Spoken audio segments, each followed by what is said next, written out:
Hello,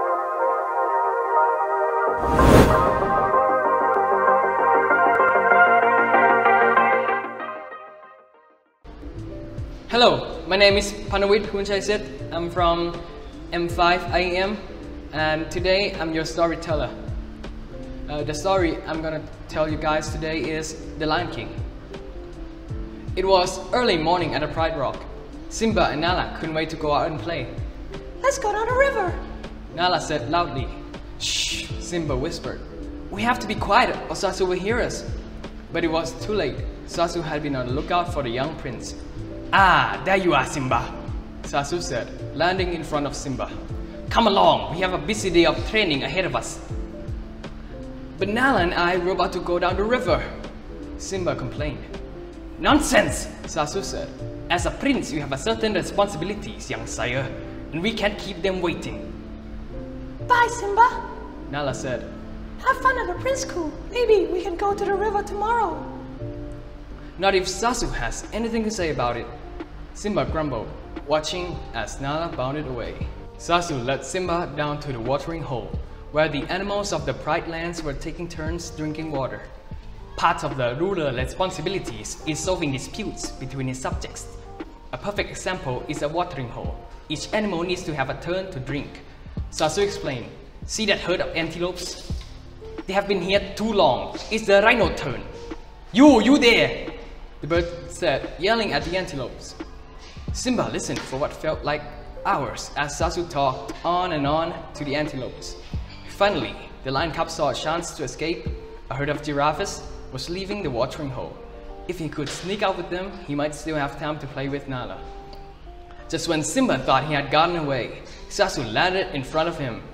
And where do you think you're going? Sasu demanded. Come on, Sasu, we have been at a watering hole for hours. Can I go play with Nala? Simba asked. But Sasu refused to let him go. A prince's job is never done, he insisted. Onward to our next stop.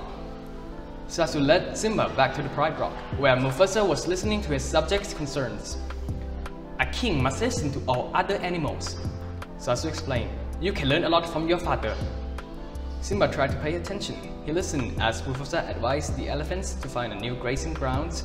He listened as the zebra worried about upcoming rainy season. But soon the lion cub was just as bored as he had been at the watering hole. He started to fall asleep. Young sire! Sasu yelled, angrily pegging Simba awake. Were you paying attention at all? Simba yawned. He looked around. The other animals were gone. Mufasa must have finished for the day. I heard some of it, Simba replied. Frustrated, Sasu flew up in the air. Come along, Simba, we aren't finished yet, Sasu said. Simba slowly followed as the bird led him away from the Pride Rock. Soon they were walking past the river where Simba and Nala had planned to play that day. Simba looked for his friend, but he didn't see her. Suddenly, Simba heard a yell. Did you hear that, Sasu? Hear what, Simba? Sasu said.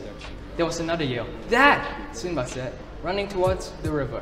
Sasu flew after him. It was Nala. She had fallen into the fast-moving river and couldn't get out. Hurry, go get my father!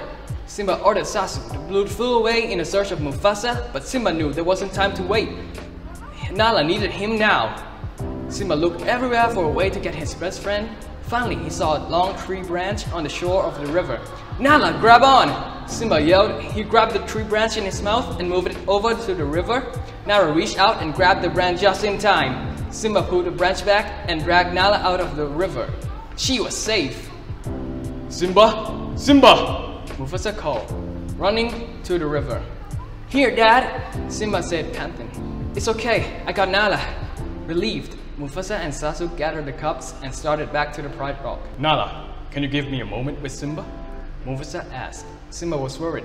Was Mufasa angry at him for not paying attention to Sasu? Sasu told me about your day. I know that you want to play with Nala.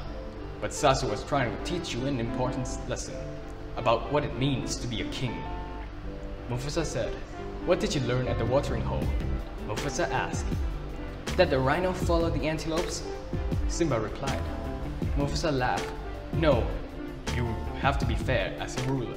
Make sure all your subjects are treated equally, he said. And Sasu brought you to the Pride Rocks and showed you that the leader must be wise as well. But the last lesson you taught yourself.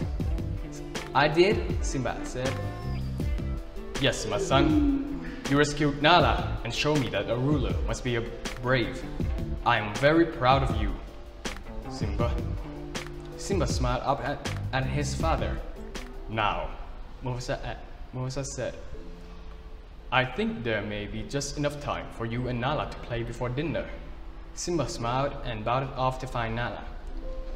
He'll make a good king someday, sire, Sasu said, landing on Mufasa's shoulder. Mufasa smiled. Yes, he will. Thank you.